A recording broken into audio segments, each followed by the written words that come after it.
আজকে চলে যাচ্ছে, আজকে লাস্ট আমরা সবাই মিলে চলে যাচ্ছে। বৌদির একেবারে শীত হচ্ছে বৌদি। হ্যালো হ্যালো মাসিমানি, আমরা খুব আনন্দ করলাম। মন চাইছে না যে বাড়িতে ফিরছি, কিন্তু বাড়িতে তো ফিরতেই হবে, ওটা মধ্যস্থল আর তো হবে না। তাই জন্য আজকে আমাদের লাস্ট দিন। মন একদমই মানছে না এখান থেকে আনন্দ ছেড়ে বাড়িতে। খুব আনন্দ করলাম। কি স্বপ্ন? একদম আমরা এখানে বাড়ি কিনবো হয়েছি যে কি করে সময়টা কেটে গেল মনেই হচ্ছে না। আমি কি বাড়ি কিনবো? অবভিয়াসলি কিনে নাও।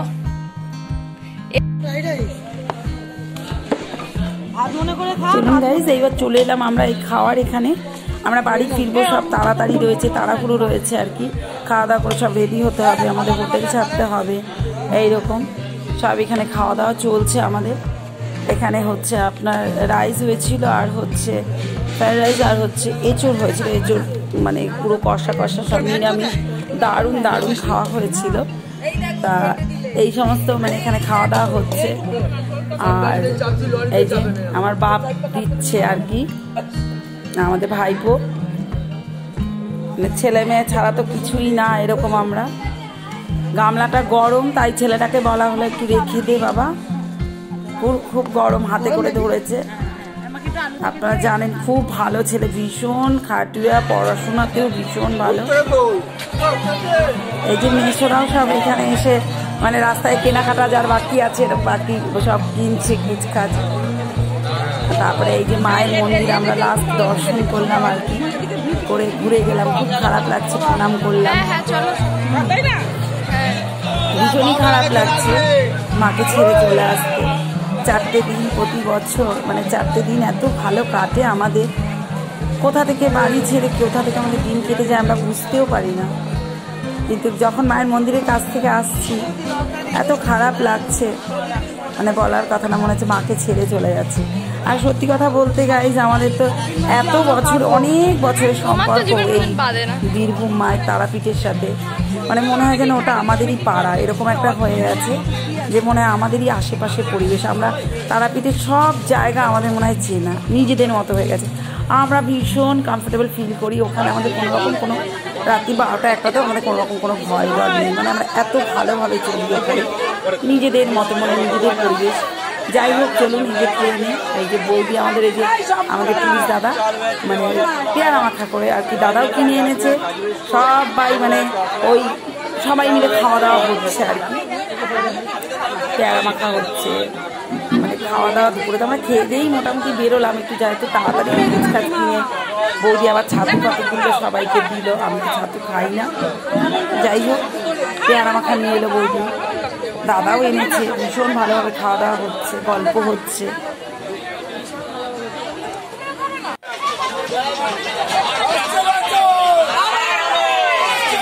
আপনাদের আগেই বলেছি যাওয়ার সময় যে এই কম্পার্টমেন্টটাই পুরো বলতে গেলে আমাদের, বাইরে কজন আছে মনে বলা যায়, মানে এইরকম ব্যাপার। পুরোটাই আমাদের, পুরো সব সিট আমাদের। যাই হোক, এই যে মাসির মেয়ে চলে এসছে ইয়ে নিয়ে, ব্লুটুথ নিয়ে আমাদের ইয়েতে খুব ডান্স হচ্ছে। আর এখানে হচ্ছে আমাদের শান্ত এবং রিনার মানে বিবাহবার্ষিকী এখানে পালন হচ্ছে। প্রত্যেকবারই আমাদের হয় হোটেলে, নালে ইয়েতে, তাই ট্রেনের মধ্যে পালন হচ্ছে। কেক কাটা হলো, ভীষণ আনন্দ। তারপরে এই যে একটুখানি বাউল গান আপনারা শুনুন, আপনাদের সাথে শেয়ার করলাম। বাচ্চাগুলো খুব আনন্দ করছে, মানে জানা গানগুলো।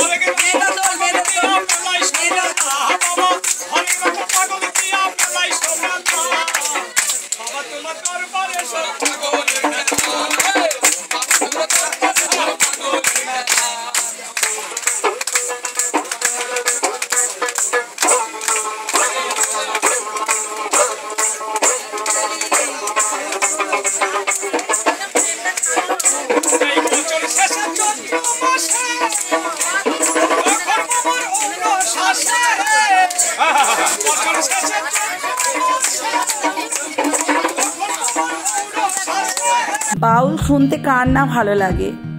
তারপরে এই যে দেখুন, এখানে আমরা যেহেতু মিউট করতে হয়েছে, বাইরের মিউজিক বলে মিউট করতে হয়েছে প্রত্যেকে, মানে পুরো কম্পার্টমেন্টটাই ডান্স করছে, আমাদের কে কোথায় কে কোন সিটের ওপরে উঠে, মানে বিশাল ব্যাপার।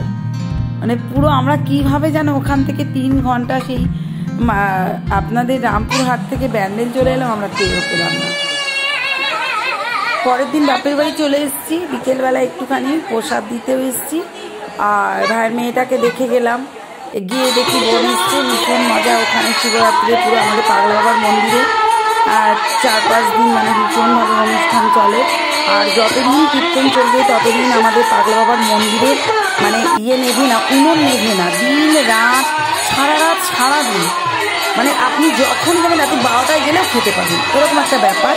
মানে আর আশেপাশে 1-2 পাড়া নয়, দূর দূর থেকেও লোকে অটো করে পর্যন্ত, টোটো করে পর্যন্ত ভাড়া করে এখানে খেতে আসে। দিনে দুপুরে রাতে যখন তুমি সকালে জলখাবার থেকে শুরু করে সমস্ত কিছু বাপরে ওখানে মানে মোটামুটি পাড়াতে অর্ধেক লোকে রান্নাই করে না। তো আমাদেরও ওরকম আগে তো কেউই যেত না, এখন তাও বোন আসলে ভাই বলতে একটু যায়, বোন যায়, নালে আমাদের বাড়িতে রান্না হয়, কিন্তু সবাইকেই বারণ করা থাকে যে রান্না কেউ করবে না এরকম। মানে পাড়াতে কেউই বলতে গেলে উনুন জ্বলে না, সবাই মন্দিরে থাকে। পাগলা বাবার মন্দিরে যতদিন কীর্তন হবে ততদিন আর কি উনুন জ্বলবে। আর রোজই এক রকম আইটেম। আমরাও গেলাম, আমরা তো ওই সময় রাত্রেবেলা গেছিলাম আর কি প্রসাদ দিতে তারা মায়ের, তা ওখানে গিয়ে আমরাও একটুখানি কীর্তন শুনলাম, আর ওখানে বাতাসা লুট হচ্ছে, কেউ কেউ নিজের ওজনে বাতাসা দেয়। এই যে দেখুন আমরাও পাগলা বাবার ভোগ খেতে বসেছি নিচে, আমরাও ভাই বললো এসছিস যখন বাবার ভোগ কপালে আছে। এই দিনই লাস্ট ছিল, এই দিন আমরা যেদিন গেছি সেই দিনই কীর্তন শেষ।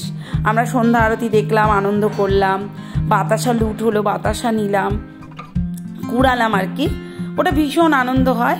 তারপরে ওদিকে কীর্তন হচ্ছে, মানে এই দিনই লাস্ট। তার মানে আমাদের পাগলা বাবা বলতে আমাদের ভোলে বাবা, শিবরাত্রির থেকে অনুষ্ঠান আরম্ভ হয়।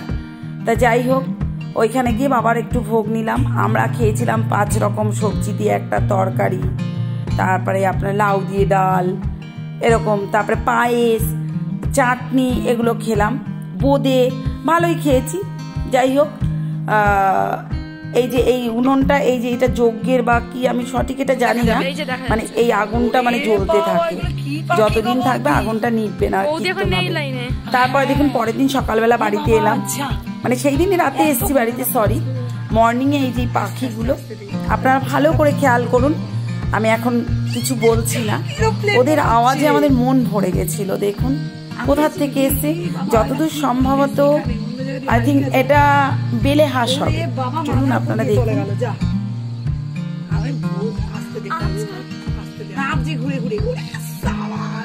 ওইদিকে চলে যাচ্ছে ওরা সব, ওইদিকে চলে গেল। আরে টিয়া পাখি। তবে সকাল সকাল মেয়ে পুজো দিয়ে দিয়েছে, এখনো কিন্তু ঠান্ডা ঠান্ডা, মানে এখন তুলে দিয়েছি আমি, এখন ঠাকুরের সোয়েটার খোলা হয়ে গেছে, কাঁচাও হয়ে গেছে, মানে তখনও ঠান্ডা ঠান্ডা ছিল। তা আবার তো ঘুরে দেখছি একদিন পরে আবার ঠান্ডা এসছে, তার জন্য তার আমি ভগবানকে আবার চাদর টাদর গায়ে দেওয়াতে পারি না, ভগবানের সোয়েটার চাদর সব খুলে দেওয়া হয়েছে। এই আজ এই দিন পর্যন্ত ছিল, আমাদের পুজো হয়ে গেছে সকাল সকাল। দেখুন এখন একটু অনেক জায়গায় এখনও ঠান্ডা আছে, কিন্তু একটু গরম গরম পড়ছে যেহেতু আমরা পাখা চালাচ্ছি।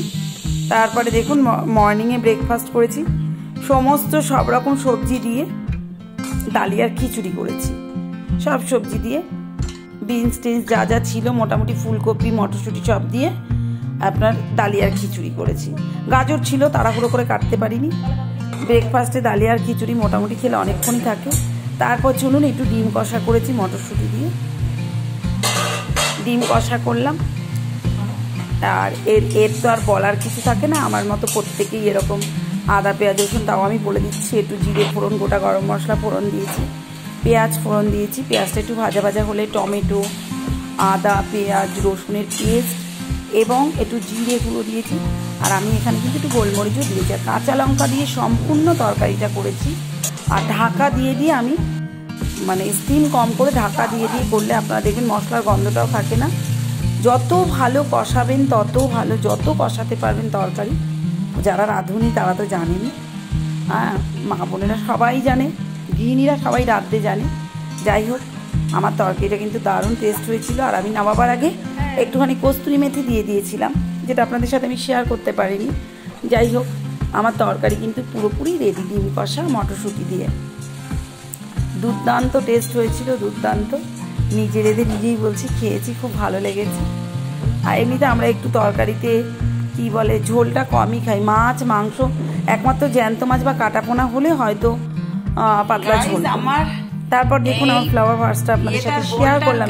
এগুলো দেখুন মানি প্ল্যান্ট গুলো, উফ কিভাবে গজিয়েছে, এত ভালো লাগছে, লম্বা লম্বা হয়ে গেছে মাসখানিকের মধ্যে।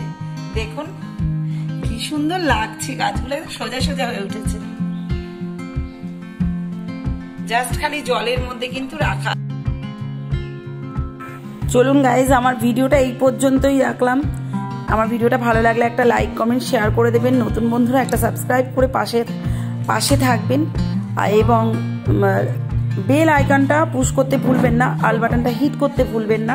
Thank you so much all, I love you all. পরের ভিডিওতে আপনাদের সাথে অবশ্যই দেখা হচ্ছে। সবাই ভালো থাকবেন, সুস্থ থাকবেন এবং আমার সাথে থাকবেন। আমি আপনাদের সাথে আছি। Thank you so much.